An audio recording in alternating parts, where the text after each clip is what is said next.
Shalom saudara, di dalam edisi Voice of Pentecost kali ini, saya akan berbicara mengenai apakah mempercayai mujizat itu rasional. Kenapa? Karena sebagian orang Kristen menganggap orang Pentakosta tidak rasional ketika mempercayai mujizat, karunia roh, suara Tuhan, dan juga nubuatan serta hal supernatural lainnya. Mereka menganggap iman yang rasional adalah iman yang tidak bertentangan dengan hukum alam. Apakah benar demikian? Mari kita simak penjelasannya. Untuk itu, kita perlu mengetahui apa itu definisi iman. Saudara, dalam Ibrani 11 ayat yang pertama, iman adalah dasar dari segala sesuatu yang kita harapkan dan bukti dari segala sesuatu yang tidak kita lihat. Dalam ayat ini jelas ada hubungan nyata antara harapan, apa yang kita inginkan dalam kehidupan kita, juga penglihatan. Kita ambil contoh, salah satu pahlawan iman di dalam pasal 11 yaitu Yusuf. Yusuf melihat jauh ke depan bahwa umat Israel akan keluar dari Mesir. Dia minta agar tulang-tulangnya dibawa keluar. Padahal saat itu bangsa Israel masih lama berada di tanah Mesir. Tetapi itulah iman. Iman Yusuf menjadi dasar dari sesuatu yang dia harapkan sesuai dengan janji Tuhan. Dan dia berani berkata-kata. Pembacaan seperti inilah yang ditegaskan oleh umat Pentakosta ketika kita berbicara tentang iman. Bahwa apa yang dialami oleh tokoh Alkitab dapat juga dirasakan dan dialami oleh kita hari ini.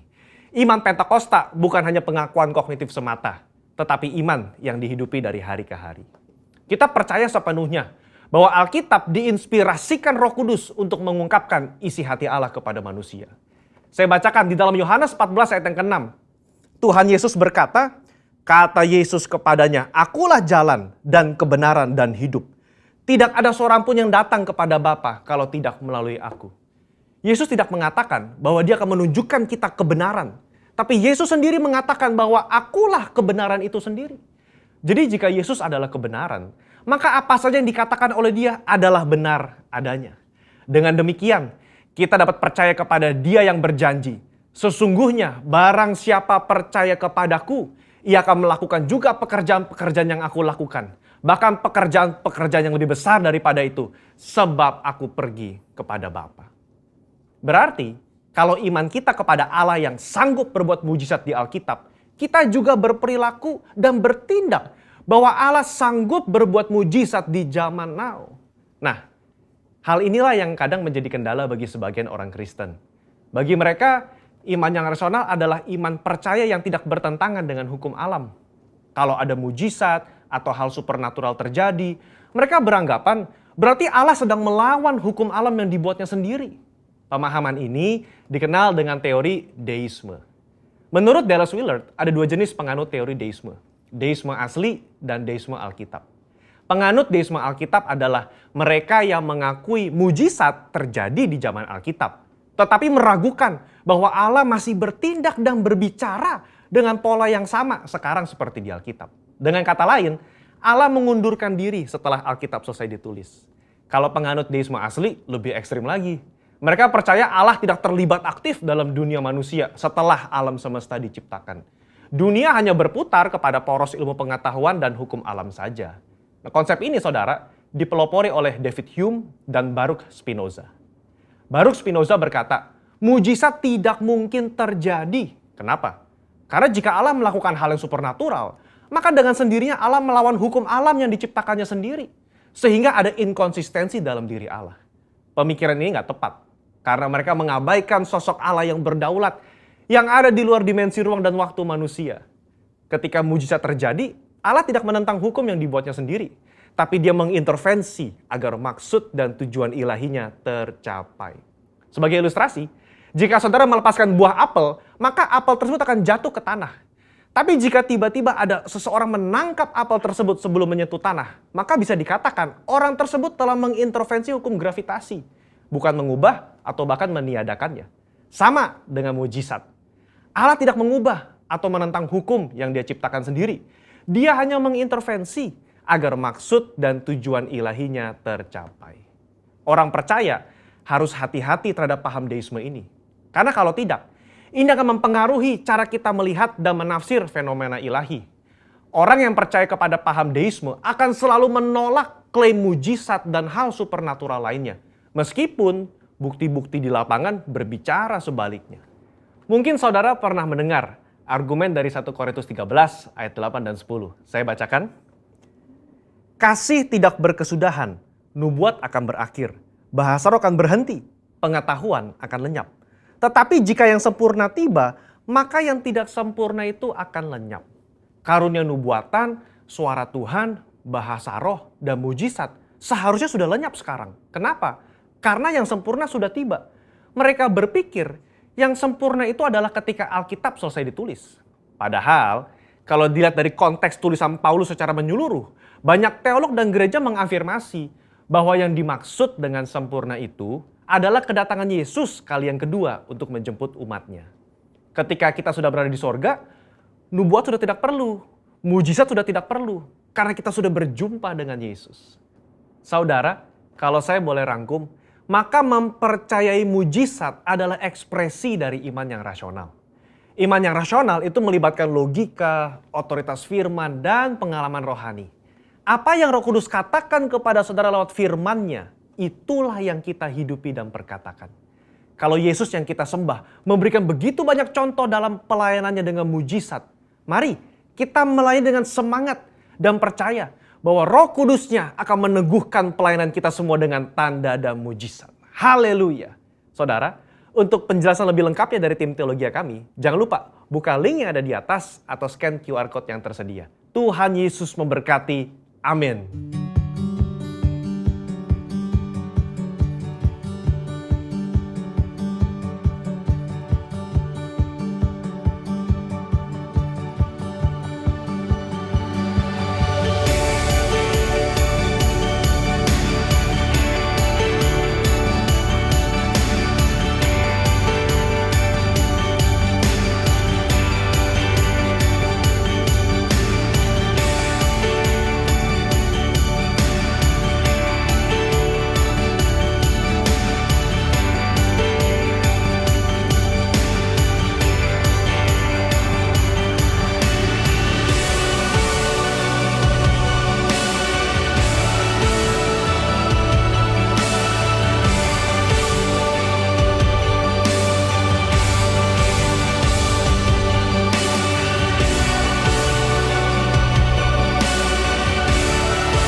Shalom Bapak Saudara, jemaat Tuhan dan pengerja Cikatoju yang saat ini sedang beribadah bersama-sama lewat ibadah live streaming.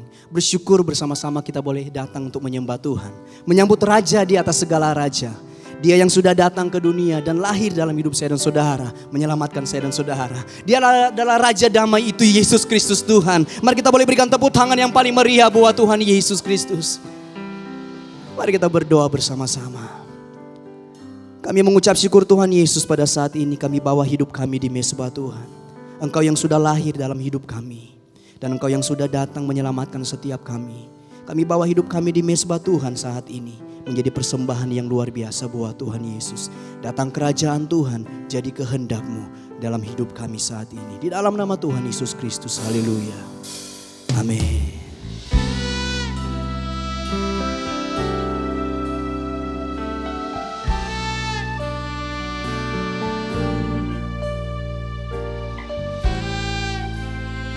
Kami bersyukur kami punya Tuhan yang luar biasa. Engkau yang sebagai Tuhan datang lahir ke dunia untuk menyelamatkan kami. Saat ini kami bawa hidup kami di mezbah Tuhan menyembah Engkau ya Tuhan. Terima kasih ya Tuhan Yesus.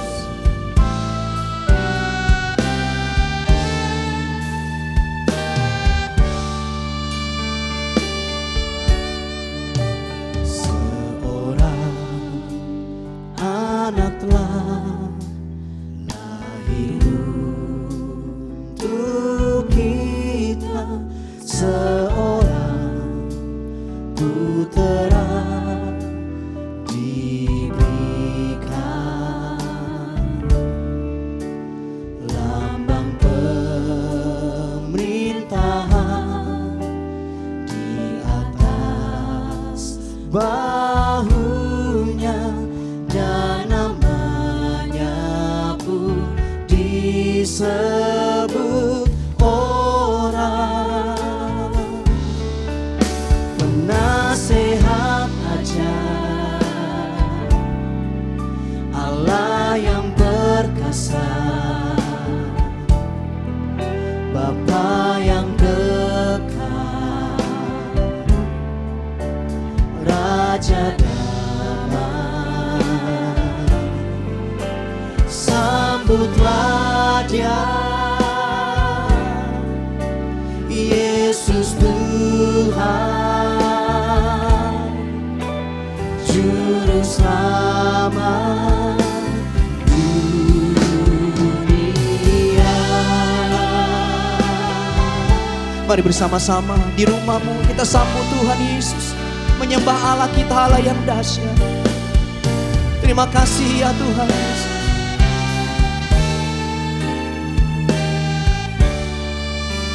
Mari sama-sama kami.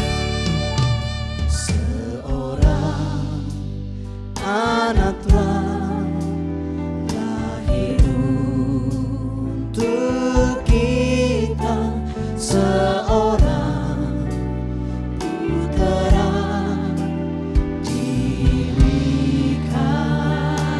Lambang pemerintahan ada di atas bawah. Lambang pemerintahan di atas bahunya, dan namanya pun disebut orang penasehat ajar. Amin. Allah yang perkasa, Ya Bapa yang kekal, Bapa yang kekal, Raja damai. sambutlah Dia, Yesus Tuhan, Yesus Tuhan, Juru Selamat dunia.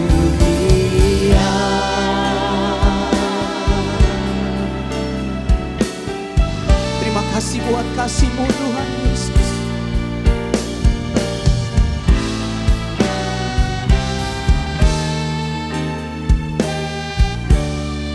Mari dengan segenap hati mulai Seorang anak telah lahir untuk kita, seorang putera diberikan, lambang pemerintahan di atas bahunya, dan namanya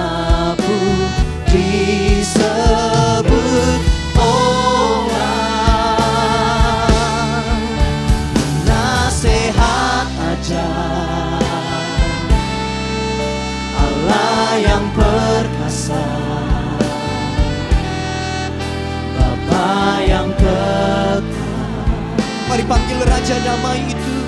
Raja damai, Sambutlah Dia, sambutlah Dia, Yesus Tuhan, Juru Selamat dunia. Nasihat aja, Allah yang perkasa. Mari panggil Dia Bapa yang kekal. Bapa yang kekal, Amin. Raja damai, Sambutlah Dia, Dia, Yesus Tuhan, Juru Selamat dunia. Mari dengan segenap hati, penasehat ajar, Allah yang perkasa, Bapa yang kekal, Raja damai. Mari sambut Tuhan Yesus. sambutlah Dia, Yesus Tuhan, Juru Selamat dunia.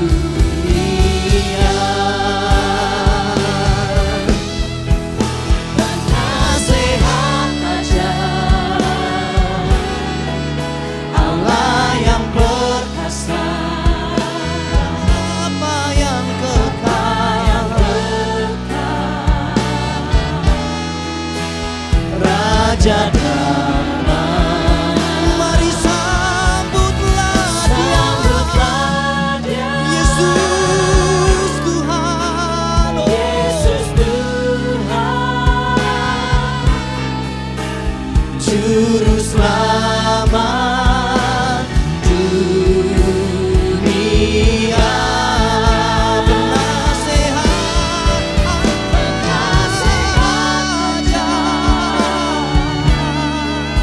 Allah yang perkasa, kami sembah Engkau Tuhan saat ini. Bapa yang kekal, Raja damai, Mari sambut Yesus Tuhan Raja. Yesus Tuhan, Juru Selamat dunia. Mari sekali lagi bersama-sama yang terakhir angkat tangan. Penasehat ajar, Penasehat Tuhan, Allah yang perkasa, terima kasih ya Tuhan Yesus. Bapa yang kekal, Raja damai, Sambutlah Dia, Yesus Tuhan, Juru Selamat dunia. Sambutlah Dia, sambutlah Dia, Yesus Tuhan, Juru Selamat dunia. Sambutlah Dia, sambutlah Dia, Yesus Tuhan, Juru Selamat dunia.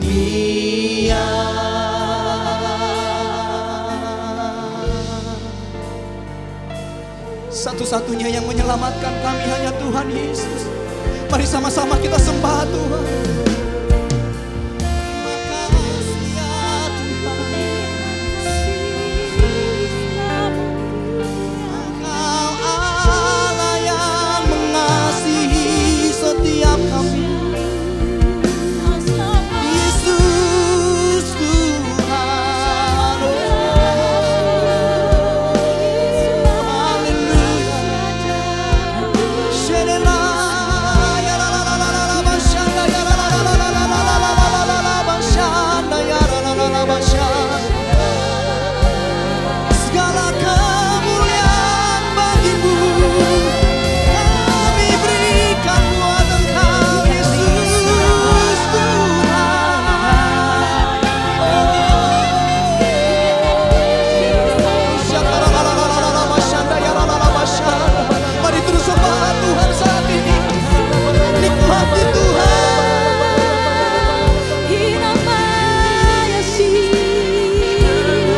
segala kemuliaan hanya bagi Engkau Tuhan.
Mari jemaat Tuhan, kita perkatakan bersama-sama Mazmur 91 dan 2 Tawarik 7 ayat 13 sampai 14. Mazmur 91, dalam lindungan Allah, orang yang duduk dalam lindungan yang maha tinggi dan bermalam dalam naungan yang maha kuasa akan berkata kepada Tuhan, tempat perlindunganku dan kubu pertahananku, Allahku yang kupercayai. Sungguh, dialah yang akan melepaskan engkau dari jerat penangkap burung, dari penyakit sampar yang busuk. Dengan kepaknya ia akan menudungi engkau. Di bawah sayapnya engkau akan berlindung. Kesetiaannya ialah perisai dan pagar tembok. Engkau tak usah takut terhadap kedahsyatan malam, terhadap panah yang terbang di waktu siang, terhadap penyakit sampar yang berjalan di dalam gelap, terhadap penyakit menular yang mengamuk di waktu petang. Walau 1.000 orang rebah di sisimu dan 10.000 di sebelah kananmu, tetapi itu tidak akan menimpamu. Engkau hanya menontonnya dengan matamu sendiri dan melihat pembalasan terhadap orang-orang fasik. Sebab Tuhan ialah tempat perlindunganmu, yang maha tinggi telah kau buat tempat perteduhanmu. Malapetaka tidak akan menimpa kamu, dan tulah tidak akan mendekat kepada kemahmu. Sebab malaikat-malaikatnya akan diperintahkannya kepadamu untuk menjaga engkau di segala jalanmu. Mereka akan menatang engkau di atas tangannya, supaya kakimu jangan terantuk kepada batu. Singa dan ular tedung akan kau langkahi. Engkau akan menginjak anak singa dan ular naga. Sungguh hatinya melekat kepadaku, maka aku akan meluputkannya. Aku akan membentenginya, sebab ia mengenal namaku. Bila ia berseru kepadaku, aku akan menjawab. Aku akan menyertai dia dalam kesesakan. Aku akan meluputkannya dan memuliakannya. Dengan panjang umur akan kukenyangkan dia, dan akan kuperlihatkan kepadanya keselamatan daripadaku. Haleluya. 2 Tawarik 7 ayat 13 sampai 14. Bila mana aku menutup langit sehingga tidak ada hujan, dan bila mana aku menyuruh belalang memakan habis hasil bumi, dan bila mana aku melepaskan penyakit sampar di antara umatku, dan umatku yang atasnya namaku disebut merendahkan diri, berdoa dan mencari wajahku, lalu berbalik dari jalan-jalan yang jahat, maka aku akan mendengar dari sorga dan mengampuni dosa mereka, serta memulihkan negeri mereka. Amin. Ibadah ini kami serahkan dari awal sampai akhir di dalam nama Bapa, Anak, dan Roh Kudus, di dalam nama Tuhan Yesus Kristus. Haleluya. Sebab segala kemuliaan hanya bagi Raja di atas segala raja. Mari setiap umat Tuhan kita boleh berikan sorak-sorai buat Allah kita. Dia Tuhan satu-satunya Tuhan yang layak terima setiap kemuliaan dan pengagungan. Bagi dialah segala kemuliaan. Bagi dialah yang layak dan sangat layak terima setiap pujian saudara-saudara. Mari di rumah saudara masing-masing kita boleh berikan sorak-sorai buat Tuhan Yesus. Haleluya. Kami janji Tuhan, kami berikan yang terbaik buat Engkau saat ini.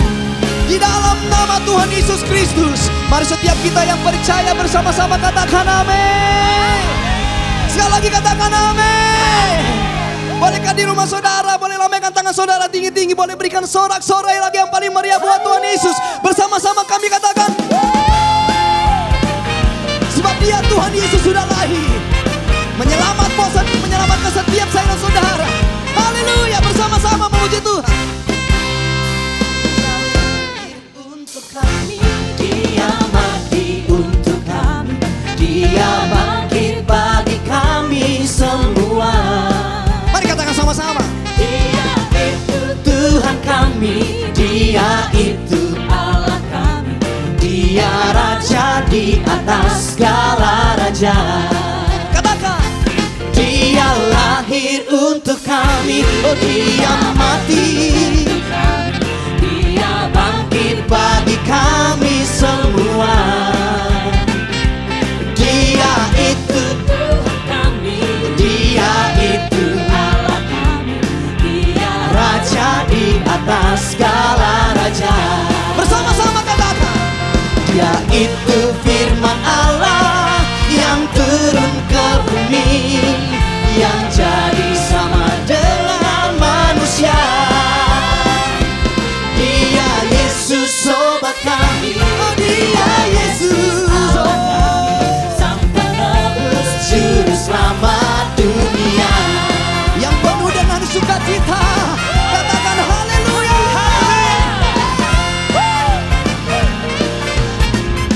hidup.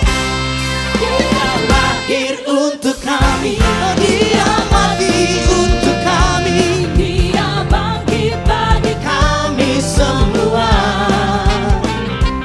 Dia itu Tuhan kami, Dia itu Allah kami, Dia Raja di atas segala raja. Mari lagi katakan bersama-sama. Dia lahir untuk kami, oh Dia mati untuk kami, oh Dia bangkit bagi kami semua. Dia itu Tuhan kami, Dia itu Allah kami, Dia Raja di atas segala raja. Dengan iman saudara katakan, itu firman Allah yang turun ke bumi, yang jadi sama dengan manusia. Dia Yesus sobat kami, oh Dia Yesus, Sang Penebus Juru Selamat dunia. Mari lagi dengan suara yang nyaring katakan, Dia itu firman Allah yang turun ke bumi, yang jadi sama dengan manusia. Dia Yesus sobat kami, oh Dia Yesus, Penebus Juru Selamat dunia. Musik memuji Tuhan. Mari setiap kita yang ada di rumah boleh bertepuk tangan sama-sama, come on.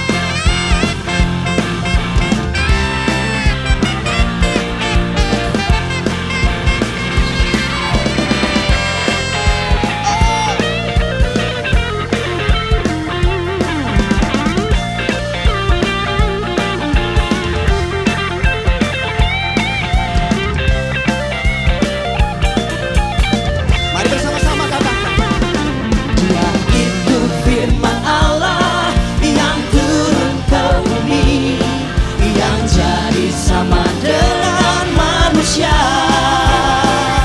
Oh Dia Yesus sobat kami, oh Dia Yesus Allah kami, Sang Penebus Juru Selamat dunia. Sekali lagi katakan, itu firman Allah yang turun ke bumi, yang jadi sama dengan manusia. Dia Yesus sobat kami, oh Dia Yesus Allah kami, Sang Penebus Juru Selamat dunia.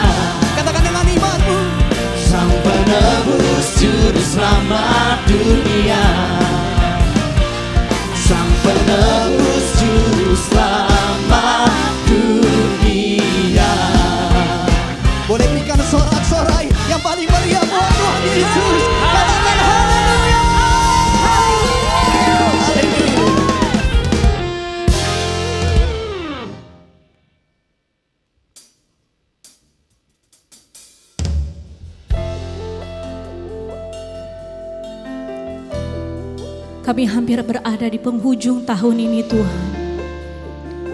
Dan hanya bersama-sama dengan Tuhan, kami mampu lewati segala masalah-masalah kami. Berkat anugerah-Mu Tuhan atas setiap kami ada hingga saat ini Tuhan. Terima kasih.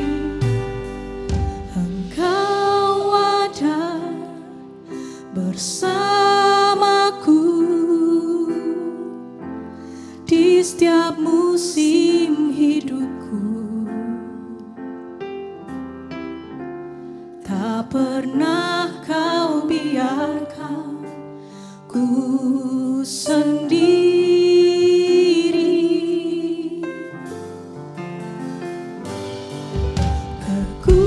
Kekuatan di jiwaku adalah bersamamu. Amin. Tak pernah ku ragukan kasih-Mu, bersamamu, bersamamu Bapa,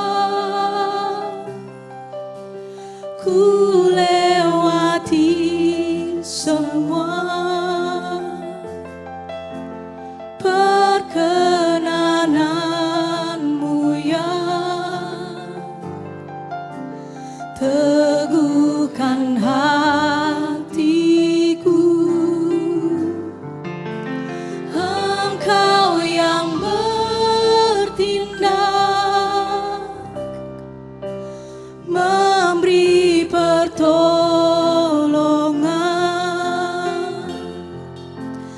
anugerah-Mu besar melimpah bagiku.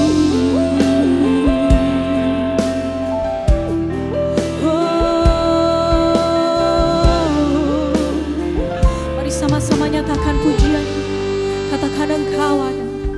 Engkau ada bersamaku di setiap musim hidupku. Tak pernah Kau biarkan ku sendiri.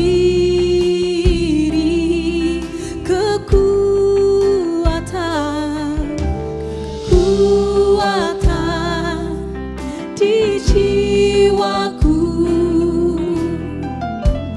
adalah bersamamu. Oh, tak pernah ku ragukan kasih-Mu.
setiap hati kami. Teguhkan hati. Syaralabaralabaralabaralab. Engkau yang bertindak. Kau selalu ada Tuhan. Memberi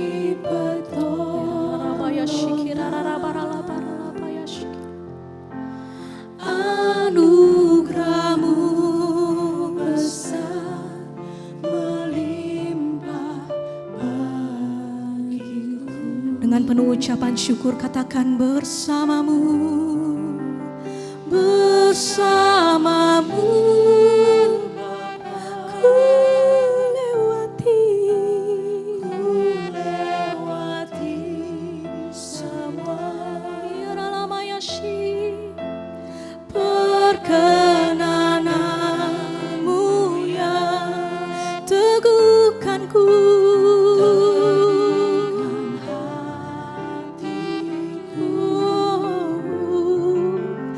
Engkau yang memberi pertolongan.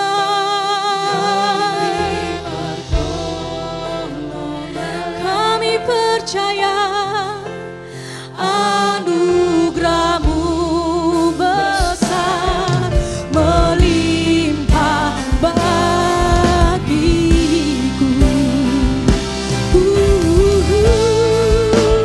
Bersamamu ku lewati semua. Yesus, perkenanan-Mu yang teguhkan hatiku. Kau yang bertindak, Engkau yang bertindak, haleluya. Katakan sebab anugerah-Mu Tuhan, anugerah-Mu besar. Biarlah anugerah-Mu melimpah Tuhan. Oh, bersamamu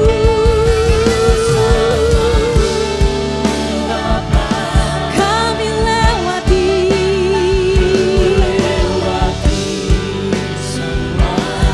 haleluya.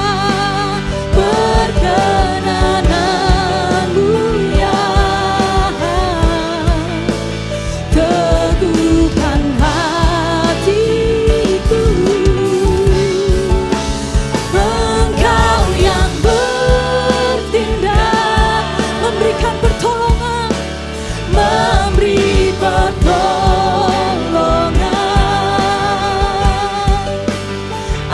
Anugerah-Mu besar melimpah bagiku. Sebab anugerah-Mu, anugerah-Mu besar melimpah. Sebab anugerah-Mu Tuhan, anugerah-Mu besar melimpah bagiku.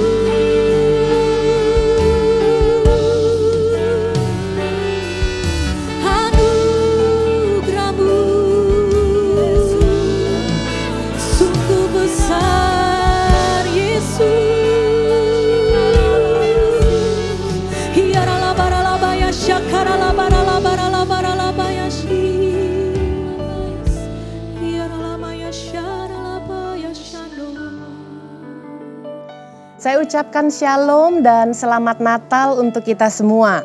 Tidak terasa hari ini 27 Desember 2020 adalah minggu terakhir sebelum kita menutupnya di 2020 dan masuk ke dalam tahun yang baru, the Year of Integrity. Saya sangat diberkati pada saat saya ikut dalam ibadah online Bells of Hope di mana kita dengar dentuman dari lonceng yang memberikan pengharapan dalam kehidupan kita. Walaupun keadaan penuh dengan ketidakpastian saat ini, tapi kita pegang pengharapan di dalam Tuhan Yesus. Dan kemarin ini saya juga diberikan kesempatan untuk berbagi di dalam acara Natal WOI dengan satu judul Kesederhanaan Palungan. Benar-benar saat ini kita merasakan kesederhanaan dalam kita merayakan Natal tanpa mengurangi esensinya. Nah, hari ini di dalam minggu terakhir di 2020 kita mau membekali diri kita dalam refleksi 4 hari ke depan. Kenapa saya katakan 4 hari ke depan? 28, 29, 30 dan 31. 4 hari ini kita pakai untuk refleksi diri supaya kita membekali diri kita siap masuk di dalam the year of integrity. Sebelumnya kita tundukkan kepala dan kita berdoa bersama-sama minta arahan dari Tuhan. Bapa dalam surga, kami bersyukur bahwa di minggu terakhir tahun 2020 ini kami masih diberi kesempatan beribadah. Untuk kami boleh merenungkan perjalanan sepanjang tahun dimensi yang baru ini dengan ucapan syukur Tuhan. Sebab segala sesuatu yang terjadi dalam hidup kami sangat percaya tidak akan pernah lepas dari kontrolnya Tuhan. Dan kami telah diingatkan dengan bells of hope, lonceng pengharapan di momen Natal ini Tuhan. Sehingga kami tidak mudah putus asa, kami tidak mudah menyerah, sekalipun kami mengalami tekanan di masa pandemi ini. Kini kami siap untuk membekali diri, untuk melangkah masuk ke tahun 2021, the year of integrity, bersama-sama dengan firman-Mu. Tolong kami Tuhan, untuk kami dapat memahami pesan dan arahan-Mu. Kami buka hati dan pikiran kami untuk diselaraskan dengan kehendak-Mu. Urapi hamba-Mu untuk menyampaikan dengan sistematis dan sederhana, sehingga kami yang mendengar diberkati dan siap menjadi pelaku firman. Di dalam nama Tuhan Yesus Kristus kami berdoa dan mengucap syukur. Haleluya. Amin. Puji Tuhan. Nah Bapak Ibu, kita mau belajar sepanjang hari ini karena 4 hari ini adalah waktu buat kita bisa membekali diri. Tadi di dalam doa saya kita minta arahan supaya kita bisa diajar oleh Tuhan ya. Kenapa? Karena Mazmur 90 ayat 12 kembali mengingatkan kita, ajarlah kami menghitung hari-hari kami sedemikian. Kalau saya lihat dari bahasa aslinya, kata hari-hari itu juga bermakna waktu, bermakna umur, bermakna masa. Kalau hari ini kita masih dikasih umur, hari ini masih ada waktu beribadah walaupun masih melewati ibadah jenis online. Masa pandemi ini bersyukurlah hari ini kita masih bernafas. Berarti kita masih diberikan kesempatan melihat bagaimana menutup tahun 2020 dengan ucapan syukur. Hingga kami beroleh hati yang bijaksana. Hati yang bijaksana di sini dalam bahasa aslinya juga disebut sebagai hati yang berhikmat. Di beberapa waktu dalam kesempatan saya menyampaikan sharing firman Tuhan di dalam doa fajar. Saya dituntun Tuhan untuk menanyakan hal ini kepada jemaat dan saya akan tanyakan kembali saat ini. Apakah menurut Anda 9-10 bulan masa pandemi ini the worst of times atau the best of times buat Anda? Saya minta untuk dijawab dengan jujur, tidak boleh jawab dua-duanya dan tidak boleh abstain. Pilih salah satu. Saya memilih, saya merasakan bahwa 2020 9-10 bulan di masa pandemi adalah the worst of time buat saya. Tetapi saya mau kunci worst of times dengan menghasilkan best lesson. Walaupun hari-hari yang kita jalani tidak seindah sebelumnya, tapi setidaknya kita dapat menguncinya dengan pembelajaran terbaik dalam kehidupan kita. Bapak Ibu jangan lupa, Abraham pun juga mengalami worst of time waktu dia harus mengorbankan Ishak anaknya. Ayub pun merasakan worst of time waktu dia ada dalam ujian penderitaan. Siapa lagi tokoh-tokoh di Alkitab? Daud pun menghadapi Goliat adalah worst of time. Tetapi lihat best lesson yang diperolehnya. Mereka semua tercatat di dalam Alkitab sebagai pemenang. Nah sekarang bagaimana dengan kita? Boleh kita merasakan worst of time dan kita harus jujur sama diri kita bahwa keadaan tidak lebih baik waktu pandemi ini dengan sebelum pandemi. Tetapi apakah kita bisa menutupnya di tahun 2020 ini dengan best lesson? Oleh sebab itu kita mau sama-sama belajar refleksi diri lagi. Roma 8 ayat 28, segala sesuatu yang terjadi dalam kehidupan kita selalu mendatangkan kebaikan. Kalau kita benar-benar percaya dan bergantung harap hanya kepada Tuhan.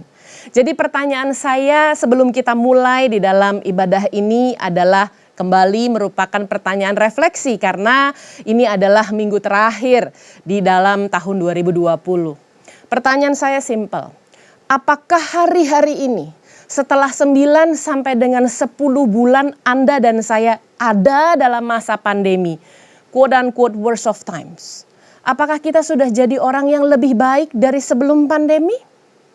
Atau justru kita jadi lebih pemarah sebelum pandemi, kita baik, kita luar biasa, kita lemah lembut, sekarang kita gampang marah.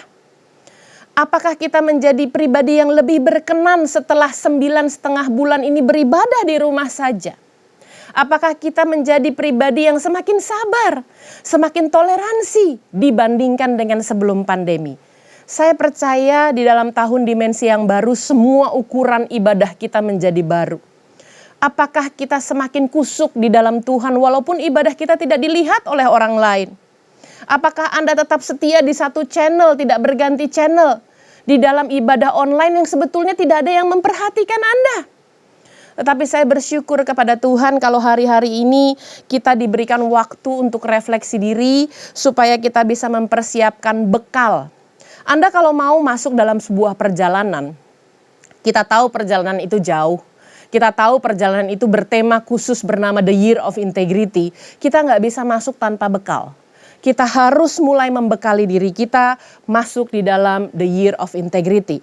Bapak Ibu, The Year of Integrity sama dengan The Year of New Dimension memiliki 2 ayat kunci atau 2 ayat emas yang menolong kita untuk bisa berpikir apa yang Tuhan mau dalam kehidupan kita. On top of ayat lainnya tentu yang akan membimbing kita selama 365 hari di tahun 2021 mendatang.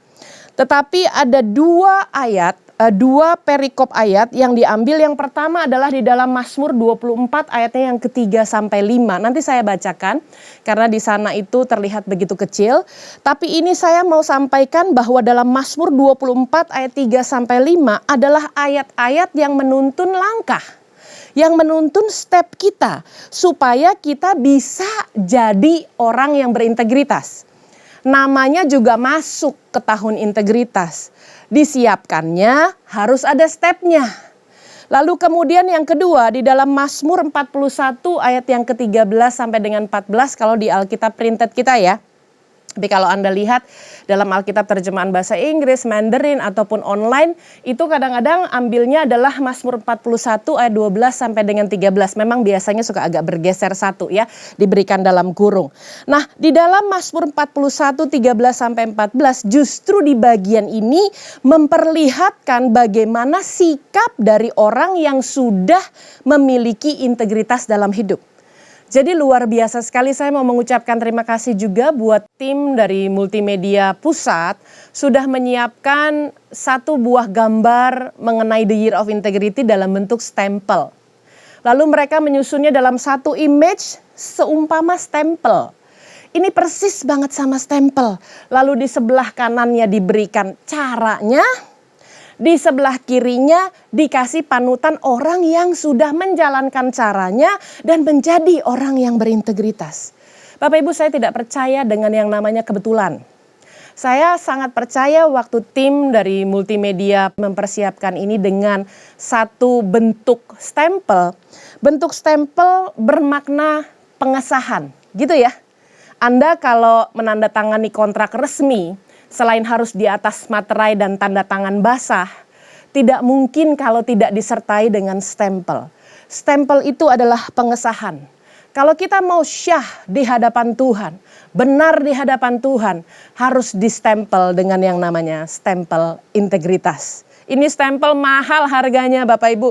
Ini stempel bukan sembarang stempel. Mengapa?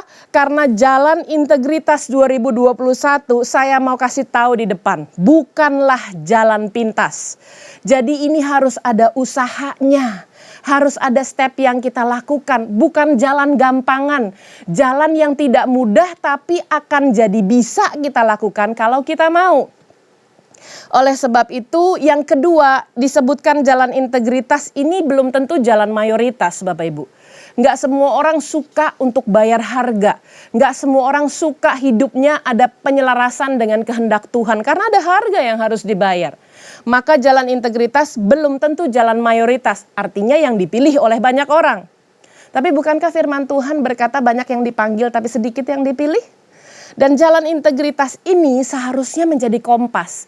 Artinya menjadi panduan dan panutan di dalam kehidupan kita. Karena ini sifatnya stempel. Ini sifatnya pengesahan. Nah, oleh sebab itu kita perlu bekal yang cukup dalam menjalaninya di sepanjang 2021. Ada kesempatan 27 Desember, 4 hari lagi kita menutup 2020. Kesempatan ini kita pakai untuk mengisi bekal kita supaya kita siap masuk dalam tahun integritas. Nah, kenapa saya katakan sepanjang hari ini dibekali? Kita punya ibadah live streaming dalam 5 ibadah raya. Jadi nanti setelah ini saya akan jelaskan satu persatu dari pengupasan cara orang distempel untuk menyatakan bahwa dia orang yang berintegritas. Itu ada stepnya. 4 stepnya, lalu kemudian 1 stepnya adalah pada saat kita sudah jadi orang yang berintegritas. Jadi saya bukakan ayat tadi ya di dalam Mazmur 24 ayatnya yang ketiga sampai dengan kelima. Tapi sudah lebih besar tulisannya supaya memudahkan Anda untuk membacanya. Sudah dengan warna yang berbeda untuk beberapa penekanan supaya catatan Anda lengkap. Dan sudah dengan gambar visualisasinya supaya Anda bisa memahami bahwa integritas adalah sebuah perjalanan. Kenapa? Nggak bisa jalan pintas soalnya.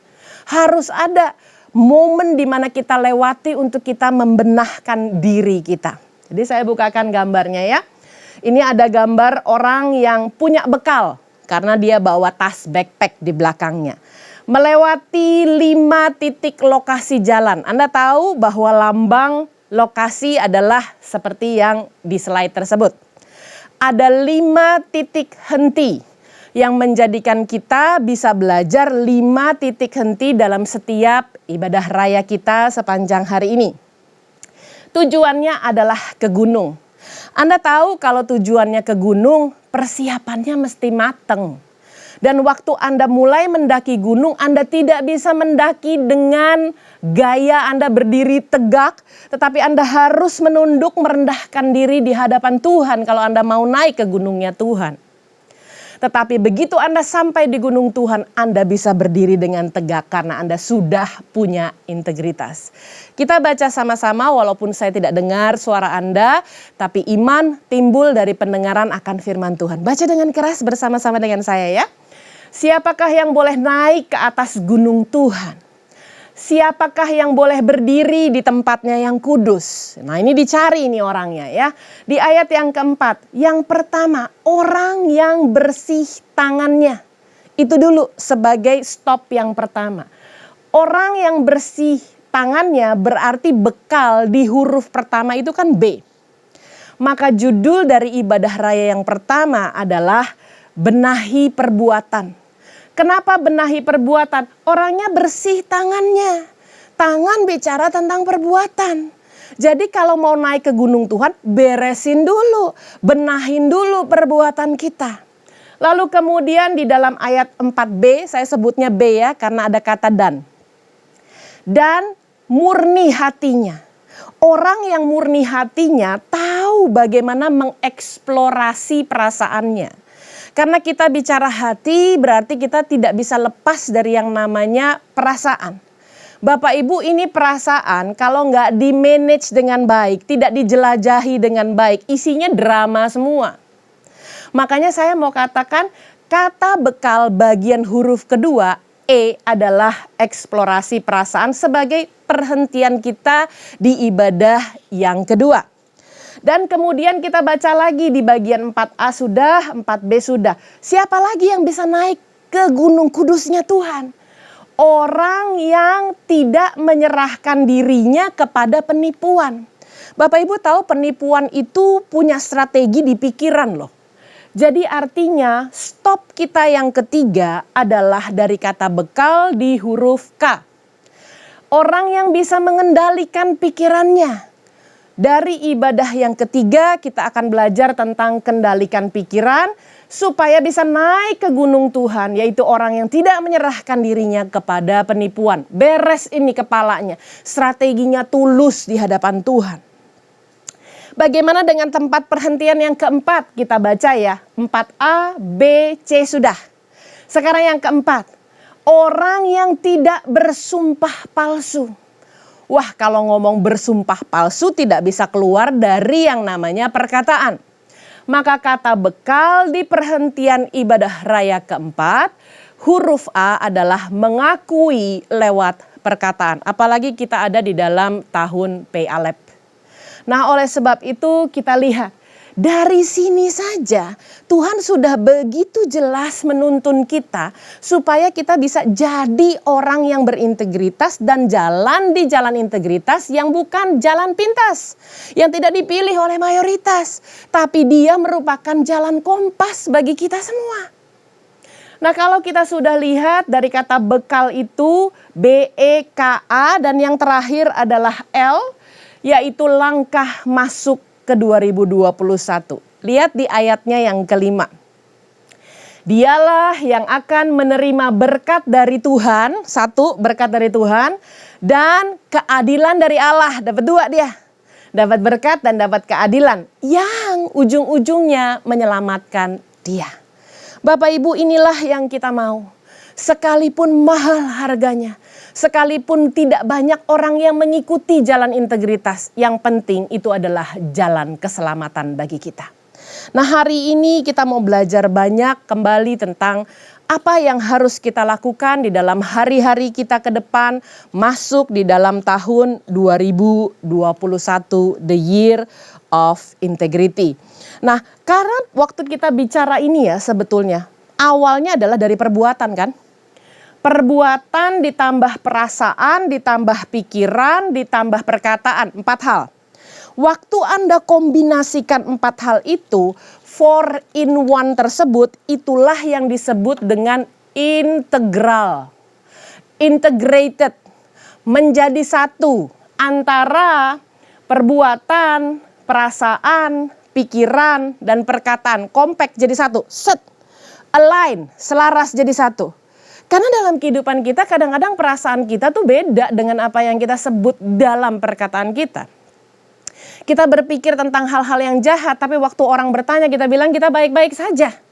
Berarti pikiran dan perkataan kita nggak sinkron, nggak integral. Bapak Ibu, kalau tidak integral, kalau dalam bahasa matematikanya kebalikannya adalah desimal, terpecah. Kita tidak bisa hidup di hadapan Tuhan di dalam tahun integritas terpecah-pecah. Perasaan kita beda, pikiran kita beda, yang diucapkan apalagi, yang dibuat juga berbeda. Orang juga bingung melihat kita. Bagaimana kita bisa menjadi panutan bagi banyak orang. Bagaimana yang namanya Pentakosta ketiga amanat agung bisa terjadi lewat hidup kita. Kalau hidup kita nggak ada yang bisa dipegang. Omongannya nggak bisa dipegang, perasaannya nggak bisa dipegang, pikirannya sering ngelantur, apalagi perbuatannya. Oleh sebab itu kita mau sama-sama belajar kata integrity itu sendiri. Integritas adalah apa yang kita rasakan itu harusnya sama. Saya garis bawahi ya, harusnya sama dengan apa yang kita pikirkan, apa yang kita katakan, dan apa yang kita lakukan. Kalau saya balik lagi ke slide sebelumnya. Indah banget ya ayat di dalam Mazmur 23 di ayat yang keempat. Stepnya tuh jelas gitu loh Tuhan kasih. 4 macam ini tuh jelas banget. Makanya bukan satu kebetulan. Apa yang disebut integrity adalah what we say, what we think, what we believe, what we feel, what we do and act, integrated. Nah ini gak gampang. Tetapi saya mau katakan bisa kalau kita mau. Saya garis bawahi kata-kata ini ya. Bukan soal mampu atau tidak. Tetapi soal mau atau tidak. Kalau Anda mau, Anda punya bells of hope, Anda punya benar-benar pengharapan penuh kepada Tuhan, di dalam masa yang penuh ketidakpastian, saya percaya kita bisa melakukannya. Nah, sekarang kita lihat apa sih sebetulnya kata integritas itu sendiri. Nah, kata integrity itu bicara tentang the quality or condition of being whole or undivided.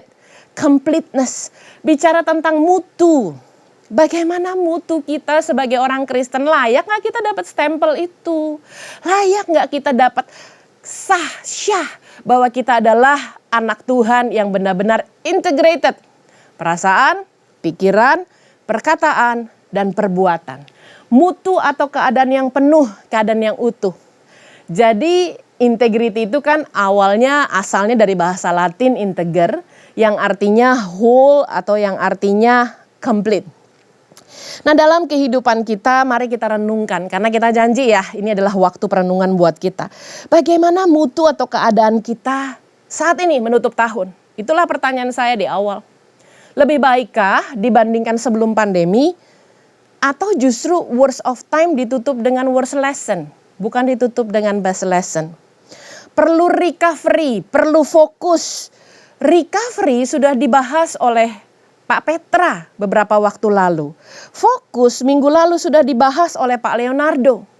Jadi sebetulnya jemaat ini sudah benar-benar diperlengkapi. Sehingga hari ini waktu kita dibekali, kita lengkap untuk siap masuk dalam tahun integritas.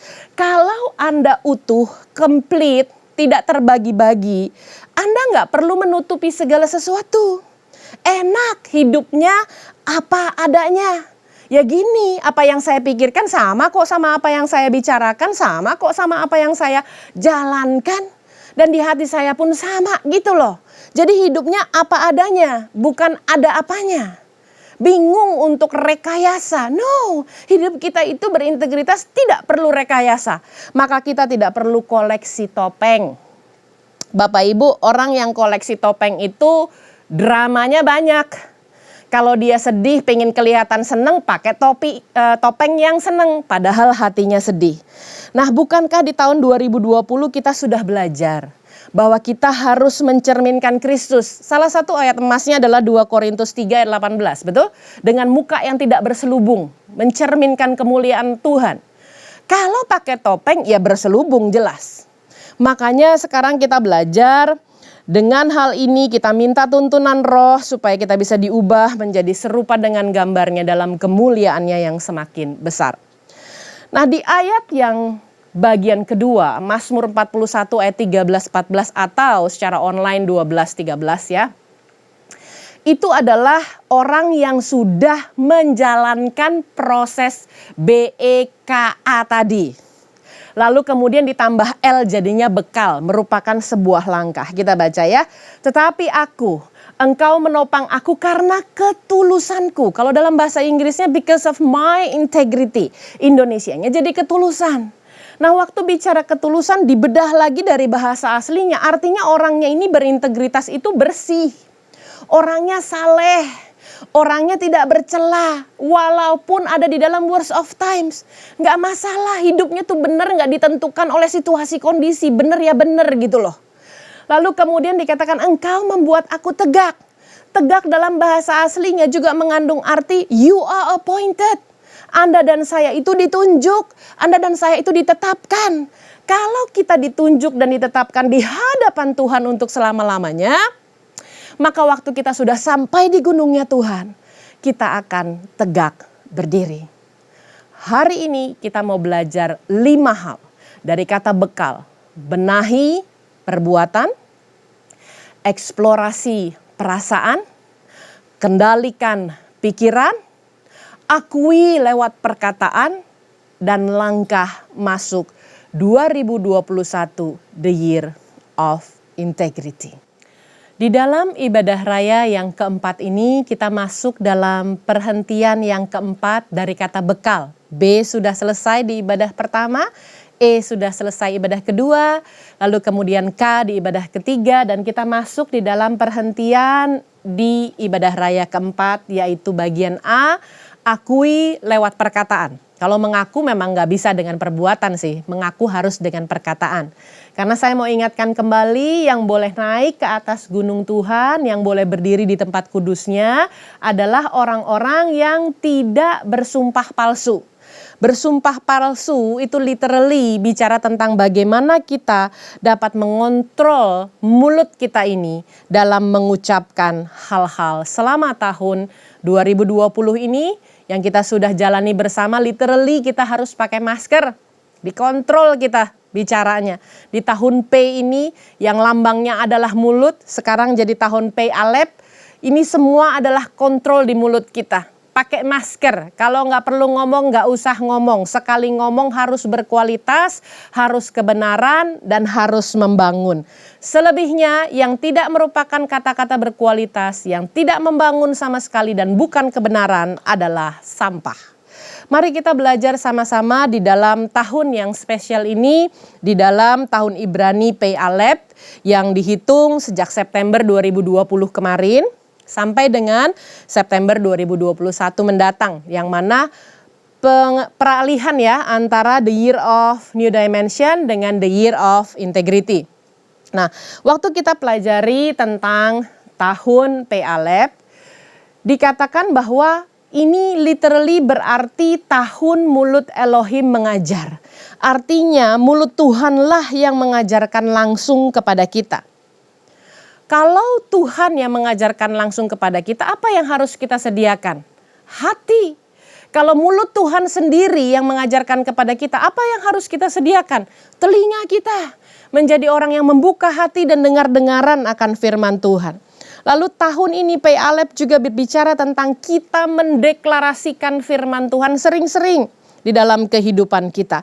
Kita mengakui Dia lewat perkataan kita. Kita mengakui kebesarannya, kehebatannya, kedahsyatannya, pertolongannya lewat perkataan kita. Sehingga apa yang kita lakukan akan menolong fokus kita jadi lebih jelas. Fokus kita lebih kepada mengeluh-elukan Allah. Bukan hanya menyampaikan keluhan. Mirip sih memang ya mengeluh-elukan dengan keluhan. Tetapi kalau Anda mengeluh-elukan Allah, mendeklarasikan P Alep ini dipakai akui lewat perkataanmu, Anda tuh nggak ada waktu jadinya buat entertain ke arah keluhan. Maka kita akan lebih banyak minta tuntunan Tuhan, bukan malah menyampaikan tuntutan atas tekanan hidup. Saya suka buat quote gini supaya kita lebih mudah untuk belajarnya. Kita lihat ya firman Tuhan di dalam Mazmur 47 ayatnya yang kedua sampai dengan ketiga. Hai segala bangsa bertepuk tanganlah. Disuruh apa kita? Mengeluhkan keadaankah? No. Elu-elukanlah Allah dengan sorak-sorai. Akui lewat perkataanmu sebab Tuhan yang maha tinggi adalah dahsyat. Raja yang besar atas seluruh bumi. Jadi dua hal dari bagian A ini, akui lewat perkataan. Yang pertama, perbanyak elu-elukan Tuhan, tolong kurangi keluhan. Yang kedua, perbanyak dengar tuntutan Tuhan, kurangi menuntut keadaan ini. Saya mau katakan caranya perbanyak mendengar tuntunan Tuhan, sudah banyak fasilitas yang diberikan gereja selain ibadah online setiap minggu. Ada doa fajar. Gereja Anda adalah gereja yang setia mulai dari Senin sampai dengan hari Sabtu full doa fajar. Ya, saat ini mungkin memang masih dalam libur akhir tahun, tapi tanggal 4 Januari kita akan mulai doa fajar lagi. Kenapa sih doa fajar ini jadi penting dan bisa membekali kita? Percaya deh, firman Tuhan itu berkata bahwa kalau Anda mau mempertajam pendengaran, itu bukan hanya mendengarkan firman Tuhan di segala waktu. Tetapi yang benar-benar ditulis di dalam Yesaya 50 adalah Anda dan saya mendengarkannya di waktu pagi. Kita lihat sama-sama ya, Yesaya 50 ayat yang keempat, baca dengan keras walaupun saya tidak dengar suara Anda. Tuhan Allah telah memberikan kepadaku lidah seorang murid supaya dengan perkataan aku dapat memberi semangat baru kepada orang yang letih lesu. Saya berikan yang merah, letih lesu itu situasi sekarang, situasi krisis, situasi pandemi yang sedang kita hadapi. Ya, jadi tugas kita adalah menggunakan mulut kita, lidah kita untuk bisa memberikan semangat yang baru di tengah situasi pandemi ini. Tapi gimana ya bisa melakukan hal itu kalau kita nggak benahi dulu perbuatan kita dalam ibadah raya 1? Gimana ya kita bisa melakukan itu kalau kita nggak eksplorasi perasaan? Jangan-jangan yang dikeluarkan hanya drama. Bagaimana ya kita bisa melakukannya kalau kita tidak mengendalikan pikiran, jarang baca firman Tuhan? Tidak pernah baca buku yang menginspirasi?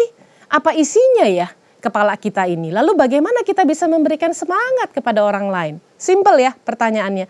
Jadi semua bekal ini saling berhubungan. Kita lanjutkan. Kapan sih waktunya yang benar-benar ditulis di Alkitab? Setiap pagi ia mempertajam pendengaranku untuk mendengar seperti seorang murid. Itulah sebabnya Tuhan memberikan kepada kita 2 telinga dan 1 mulut. Dengan jumlah yang lebih banyak, telinga harusnya lebih banyak mendengar. Dengan demikian kita lihat bahwa di masa pandemi ini memang banyak yang patah semangat, memang banyak yang letih lesu, tapi masuk dalam the year of integrity kita diberikan kesempatan oleh Tuhan untuk bisa praktek langsung memperkatakan perkataan yang memberikan semangat. Memberikan semangat kepada orang lain supaya dia tidak letih lesu lagi. Caranya gimana? Elu-elukan Tuhan. Deklarasikan firman Tuhan. Dan saya mau katakan bahwa perkataan yang memberikan semangat ini diakuinya bukan hanya kepada orang lain, bukan hanya kepada Tuhan. Dengar dengan baik, terutama kepada diri Anda sendiri. Bukan hanya mengakui kebesaran namanya untuk Tuhan dan juga diperdengarkan kepada orang lain, tapi sebetulnya untuk diri kita sendiri. Itulah yang membedakan arti integrity dengan arti honesty. Nah, integritas dan kejujuran itu sering rancu. Orang mengatakan bahwa ya integritas itu adalah jujur gitu. Kalau terjemahan bahasa Indonesia di Alkitab, integrity jadinya tulus, bukan jujur. Nah, Bapak Ibu, kita lihat di mana sih bedanya integritas dengan kejujuran. Saya belajar dari apa yang dituliskan oleh Spencer Johnson dan saya setuju dengan pernyataan ini. Integritas adalah menceritakan kebenaran pada diri sendiri. Jujur adalah menceritakan kebenaran kepada orang lain.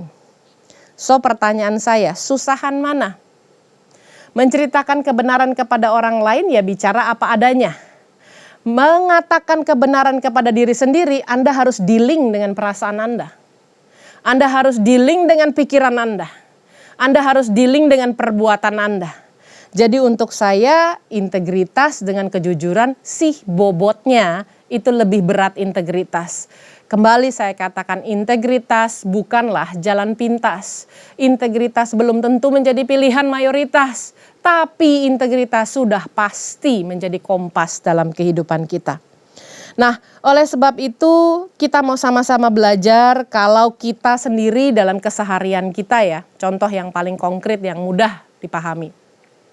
Kadang-kadang kita kesal atas sebuah situasi gitu ya. Terus kesal biasanya raut wajahnya terlihat. Lalu kemudian pasangan Anda, suami Anda atau istri Anda tanya, "Kamu kenapa?" Karena kelihatan dari raut muka. Apa yang kita jawab biasanya? Kalau kita tutupi. "Enggak apa-apa," gitu ya. Padahal ada apa-apa, tapi mulut kita mengatakan enggak ada apa-apa. Jadi saya mau garis bawahi bahwa integritas memang dimulai dari hal-hal yang sederhana dan integritas dimulai dari diri kita sendiri. Hari ini kita belajar tentang mengakui lewat perkataan, mengelu-elukan Tuhan, deklarasi, memberikan semangat kepada yang letih lesu, bicara sama Tuhan. Lalu kemudian berikan semangat kepada orang lain. Dan yang paling penting adalah Anda memperkatakan, Anda mendengarnya sendiri dengan telinga Anda. Maka iman Anda akan dibangkitkan. Tuhan Yesus memberkati, kita akan masuk dalam perenungan. Di mana di ibadah ini kita belajar sama-sama sebelum kita berdoa bersama untuk kita siap masuk dalam 2021. Kita mau masuk dalam waktu untuk perenungan. Mari kita tundukkan kepala saat ini di rumah masing-masing. Saat ini sebelum kita menutup ibadah minggu terakhir di tahun 2020 ini,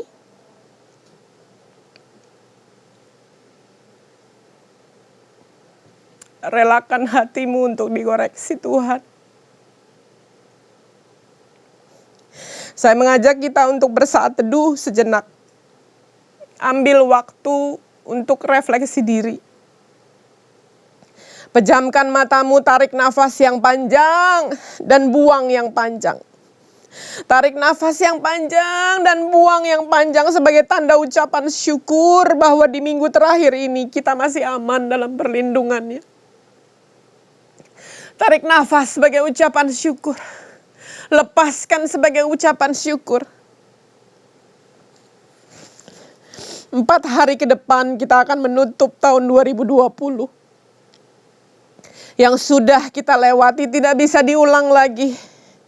Dan kita punya kesempatan untuk membereskan kehidupan kita dalam segala aspek, terutama aspek rohani. Saat ini saya mengajak kita untuk merenungkan yang pertama, naikkan syukur kepada Tuhan. Sejak ibadah raya onsite terakhir kita 15 Maret yang lalu sampai hari ini, 9,5 bulan sudah berlalu. Walaupun kita semua mengalami ups and downs dalam masa pandemi ini, tapi dengar dengan baik, tangan Tuhan tetap menopang kita karena Dia Immanuel. Di momen Natal ini, di akhir tahun ini, bells of hope, lonceng pengharapan itu tetap berkumandang untuk mengingatkan kita. Supaya kita tidak putus asa, supaya kita tetap percaya bahwa Ia adalah Tuhan yang menyertai. Tuhan yang menyediakan, Tuhan yang menolong, Tuhan yang membela hidup Anda dan saya. Kurialabayasi karalamu yaralabayasi. Ambil waktu, tarik nafas dengan dalam dan lepaskan dengan panjang tanda bersyukur. Perenungan yang kedua adalah kita mengakui lewat perkataan atas setiap dosa dan pelanggaran kita. Atas setiap kelalaian yang masih juga kita buat selama tahun 2020. Titik di mana kita senantiasa jatuh. Titik di mana kita tahu itu titik kelemahan kita. Dan jatuh lagi. Minta ampun sama Tuhan. Untuk membasuh dan menyucikan kita kembali. 30 detik ini. Hanya Anda dan Tuhan. Kirialabayase naralamu wiralabayasi. Akui. Kurialabayasi karalamu wiralabayasi. Akui di rumahmu masing-masing. 30 detik ini. Di titik mana engkau sering jatuh. Perenungan yang ketiga adalah mari kita periksa bekal kita. Jawab dengan jujur di dalam hatimu, di rumahmu masing-masing. Apa yang perlu dibenahi dalam perbuatan? Apa yang perlu dieksplorasi dalam perasaan? Apa yang perlu dikendalikan lewat pikiranmu? Dan apa yang perlu diakui lewat perkataanmu? Serta apa yang perlu dipersiapkan sebagai langkah masuk 2021, the year of integrity. Mari kita berdoa. Bapa dalam surga, terima kasih hamba sudah selesai menyampaikan pesanmu sebagai kelengkapan bekal masuk tahun 2021. Aku berdoa kiranya penyertaan-Mu memberikan pengharapan dan semangat yang baru untuk hidup semakin berkenan kepadamu di tahun integritas. Sehingga ada keselarasan dalam perasaan, perbuatan, pikiran, dan perkataan kami. Kami mau mengimani bahwa Mazmur 24 ayat 3-5 dan Mazmur 41, 13-14 benar-benar tergenapi dalam kehidupan kami. Sehingga kami boleh naik ke atas gunung Tuhan dan berdiri di tempat kudus-Mu. Kami dilayakkan karena kami berintegritas dan Engkau membuat kami tegak di hadapan-Mu. Dan kami boleh memuji Tuhan dari selama-lamanya sampai selama-lamanya. Di dalam nama Tuhan Yesus Kristus, kami alaskan doa ini. Haleluya. Amin. Tuhan Yesus memberkati. Merry Christmas and Happy New Year. Bersamamu Bapa, ku lewati semua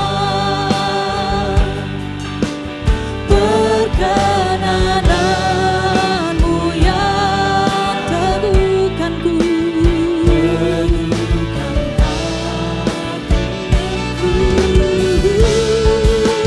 Engkau yang bertindak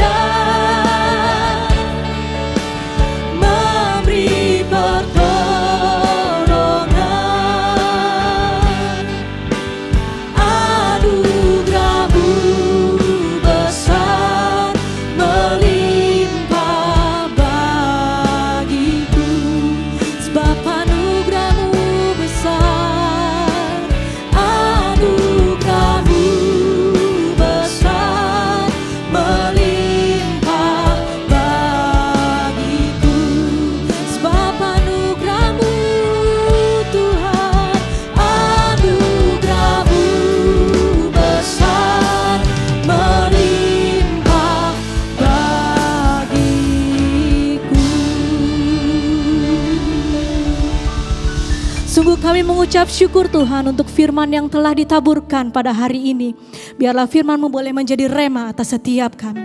Terima kasih Bapa, terima kasih Tuhan Yesus. Di dalam nama Tuhan Yesus kami sudah berdoa dan mengucap syukur. Haleluya, amin. Mari sama-sama kita saksikan news untuk sepekan ke depan.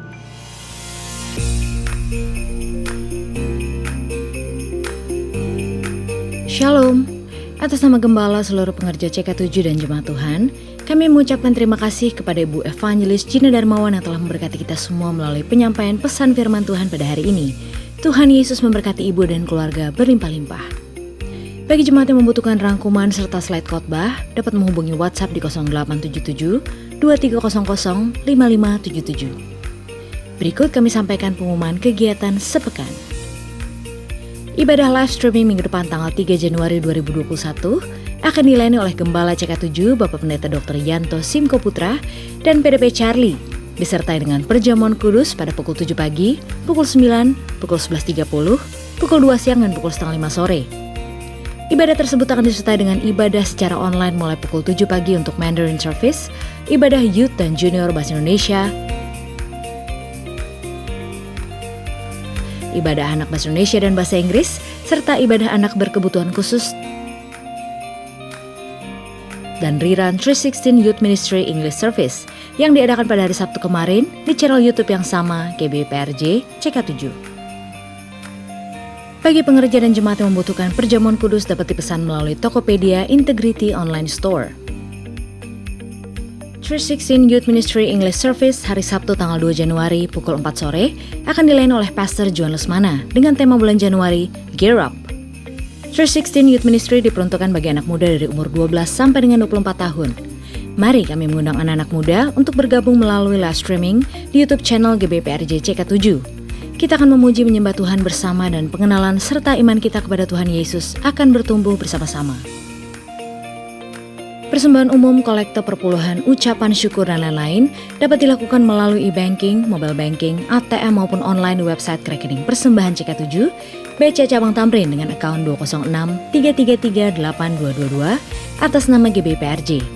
Persembahan dapat juga diberikan melalui QRIS dengan QR Code terlampir atau Bapak Ibu dapat melihatnya langsung di medsos masing-masing cabang. Firman Tuhan di Mazmur 4 ayat 6 berkata, "Persembahkanlah korban yang benar dan percayalah kepada Tuhan." Gembala mengajak kita semua pengerja maupun jemaat untuk tetap setia membangun hubungan intim dengan Tuhan melalui menara doa pada pukul 3 sore sampai dengan pukul 9 malam, setiap hari Senin sampai dengan Sabtu via aplikasi Zoom, agar kita semua luput dari pandemi COVID-19, krisis ekonomi, masalah keluarga, dan lain-lain. Untuk info link ID serta password Zoom, dapat menghubungi WhatsApp di 0877 2300 5577. Sehubungan dengan libur nasional, Natal, dan Tahun Baru, maka diinformasikan bahwa doa fajar akan libur mulai hari Senin tanggal 21 Desember 2020 dan akan aktif kembali pada hari Senin tanggal 4 Januari 2021. Dapatkan info link, ID, serta password Zoom doa fajar bulan Januari 2021 dengan menghubungi WhatsApp di 0877 2300 5577. Dan untuk menara doa akan tetap aktif seperti biasa pada hari Senin sampai dengan Sabtu pukul 3 sore sampai dengan pukul 9 malam. Ibadah awal tahun baru akan diadakan pada hari Jumat tanggal 1 Januari 2021 yang akan dilayani oleh Gembala Sidang Bapak Pendeta Dr. Insinyur Niko Nyotora Harjo disertai dengan perjamuan kudus secara live streaming pada pukul 7 pagi, pukul 9, pukul 11.30, pukul 2 siang dan pukul setengah 5 sore. Ibadah tersebut akan disertai dengan ibadah secara online mulai pukul 7 pagi untuk ibadah Mandarin Service. Bagi Bapak Ibu yang belum mengikuti beberapa ibadah Natal kita minggu lalu seperti Bells of Hope, Christmas Praise and Worship Night, Kesederhanaan Palungan Christmas Women of Integrity CK7, Christmas at Home Christmas Eve Dewasa Muda CK7, dan Christmas Miracle Cancer Ministry CK7. Maka Bapak Ibu dapat mengikutinya melalui rerun atau tayang ulang di channel YouTube yang sama, GBPRJ CK7. Sekian pengumuman untuk hari ini. Terima kasih atas perhatian Bapak Ibu sekalian. Tuhan Yesus memberkati. Mari jemaat Tuhan dan pengerja CK7, sebelum kita berdoa syafaat, kita memperkatakan bersama arti Pentakosta ketiga. Karena kita percaya, maka akan terjadi di dalam kehidupan kita. Firman Tuhan berkata di 2 Korintus 4 ayat 13, namun karena kami memiliki roh iman yang sama, seperti ada tertulis, aku percaya, sebab itu aku berkata-kata, maka kami juga percaya, sebab itu juga kami berkata-kata. Arti Pentakosta ketiga. Pentakosta ketiga adalah pencurahan Roh Kudus yang dahsyat di zaman now, melebihi yang terjadi di Azusa Street. Pentakosta ketiga akan mengakibatkan penuaian jiwa yang terbesar dan yang terakhir sebelum Tuhan Yesus datang kembali. Pentakosta ketiga akan membangkitkan generasi Yeremia, yaitu anak-anak muda yang dipenuhi Roh Kudus, cinta mati-matian kepada Tuhan Yesus, tidak kompromi terhadap dosa, dan akan bergerak untuk memenangkan jiwa. Pentakosta ketiga lahir di Indonesia dan bergerak ke bangsa-bangsa. Gerakan ini dari timur ke barat dan akan kembali ke Yerusalem. Pentakosta ketiga akan memberikan kuasa untuk menyelesaikan amanat agung, dan setelah itu Tuhan Yesus datang kembali. Mari pengerja CK7 dan jemaat Tuhan, kita berdoa syafaat. Bapa, di dalam nama Tuhan Yesus Kristus, kami naikkan doa bagi bangsa Indonesia. Kami perkatakan firman Tuhan bahwa Indonesia akan penuh dengan pengetahuan tentang kemuliaan Tuhan, seperti air yang menutupi dasar lautan. Firman Tuhan berkata di 2 Tawarik 7 ayat 14, dan umatku yang atasnya namaku disebut, merendahkan diri, berdoa dan mencari wajahku, lalu berbalik dari jalan-jalan yang jahat, maka aku akan mendengar dari sorga dan mengampuni dosa mereka, serta memulihkan negeri mereka. Bapa, ampunilah kami, ampunilah bangsa kami ya Tuhan. Pulihkan negeri kami dari segala penyakit sampar, virus corona, dan segala malapetaka. Dan setiap orang yang berseru kepada Tuhan akan diselamatkan. Kami berdoa seluruh pengerja CK7 dan jemaat Tuhan terbebas dari virus corona dan terluput dari dampak krisis ekonomi global. Di dalam nama Tuhan Yesus Kristus, kami berdoa untuk Bapak Presiden dan Wakil Presiden, Bapak Jokowi dan Bapak Maruf Amin, diberikan hikmat Tuhan di dalam mengambil setiap keputusan atas bangsa Indonesia yang mendatangkan damai sejahtera bagi seluruh rakyat Indonesia. Kami juga berdoa untuk tim medis yang bertugas menangani wabah COVID-19. Tuhan berikan kesehatan yang prima dan kiranya perlindungan darah anak domba Allah yang kudus menutup bungkus mereka dan keluarganya. Kami mau memberkati hamba-Mu yang telah menyampaikan kebenaran firman Tuhan dalam ibadah hari ini. Tuhan berkati Tuhan pelayanannya dan keluarga hamba-Mu dengan berlimpah-limpah. Kami juga berdoa untuk Bapak Gembala Sidang kami, Paniko. Tuhan memberkati kesehatan keluarga dan pengembalaan hamba-Mu, sehingga terus dipakai sebagai the messengers of the third Pentecost untuk menyelesaikan amanat agung Tuhan Yesus Kristus. Kami berdoa buat Bapak Gembala CK7 yang terkasih, Pak Dr. Yanto. Tuhan memberkati kesehatan yang prima, perlindungan Tuhan atas seluruh keluarga besarnya, Ibu Olivia, anak-anak, anak menantu, dan cucu-cucu diberkati Tuhan. Tuhan yang menjadi perisai dan penolong atas hamba-Mu dan keluarganya. Tuhan juga memberkati pengembalaan hamba-Mu di CK7 untuk menjadikan kami semua umat yang layak di hadapan Tuhan. Kami berdoa untuk GBI, Church of God, Oral Roberts University, and WIA dipakai Tuhan untuk memenangkan jiwa-jiwa. Kami percaya generasi Yeremia di CK7 bangkit dan Tuhan pakai mereka dengan dahsyat. Kami berdoa untuk setiap jemaat Tuhan yang beribadah hari ini serta membawa persembahan kepada Tuhan. Baik persembahan persepuluhan, persembahan khusus lainnya pada hari ini. Tuhan Yesus memberkati berlimpah-limpah. Yang sakit Tuhan sembuhkan. Yang berbeban berat Tuhan berikan kelegaan. Yang membutuhkan jawaban, Tuhan berikan jawaban. Dan setiap umat Tuhan diluputkan dari krisis ekonomi global dan sakit penyakit di dalam nama Tuhan Yesus Kristus. Terima kasih Tuhan, dan mari kita mempersiapkan hati kita dan mengangkat tangan untuk menerima berkat Tuhan melalui hamba-Nya Gembala CK7. Terimalah berkat yang berlimpah-limpah dari Allah Bapa, kasih karunia di dalam anaknya yang tunggal, Yesus Kristus, persekutuan yang manis dengan Roh Kudus menyertai kita mulai saat ini, sampai Tuhan Yesus datang untuk kedua kalinya, menjemput kita di awan-awan yang permai, bahkan untuk selama-lamanya. Semua yang percaya katakan amin. Tuhan pasti memberkati Anda yang memiliki hati yang melekat kepada Tuhan serangan pandemi COVID-19. God bless you all.